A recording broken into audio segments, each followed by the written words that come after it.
H.R. 2117 will eliminate two unnecessarily burdensome regulations advanced by the Department of Education in late 2010. The credit hour and state authorization regulations were part of a so-called program integrity package that significantly increased federal intrusion in academic affairs.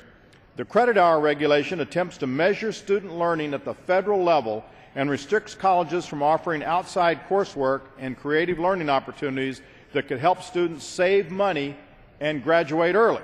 It removes the ability of the Secretary of Education to find a credit hour without providing an alternative. Currently, there's no common understanding of what colleges mean when they use the word credit. 2 years ago, the Department of Education's Inspector General exposed a loophole that allowed higher education institutions to award more credits to get more student financial aid than was appropriate. They were charging for 9 units of aid that they said was graduate work. It turned out, when the accreditors went through and looked at it, they deemed it was really the equivalent of 3 hours of credit work, and it was the level of work was at the undergraduate level. But they were able to charge the student. The students had to borrow money, and then at the end of the day, they ended up with units that were worth nothing. It's about manipulating credit hours in order to receive more federal aid. H.R. 2117 would let the for-profit colleges off the hook. That if someone pays for a credit hour, it ought to really be worth what they're paying for. And certainly if the federal taxpayers are paying for this through a Pell Grant or student loan, it certainly ought to be worth what we're paying for. The question is, who is best positioned to make that determination?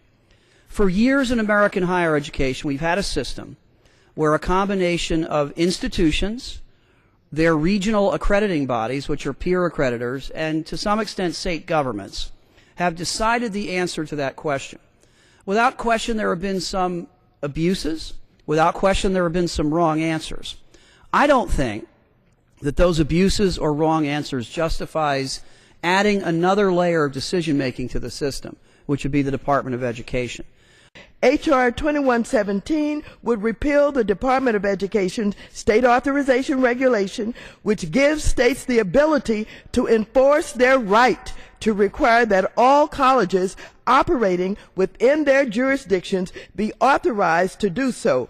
The state authorization regulation is even more troubling, as it will lead to thousands of dollars in additional costs for colleges and universities across the nation. For institutions that offer distance learning courses, this could mean meeting authorization requirements and paying authorization fees in all 50 states. Without this state authorization rule, states have no way of knowing which colleges operate within their states unless they operate on physical campuses. The bill we are debating today, H.R. 2117, eliminates the entire state authorization rule, including the establishment of a process for states to review and appropriately act on student complaints concerning an institution. Not all states have a complaint process in place, but these recently implemented rules established a state-based process for students to lodge a complaint.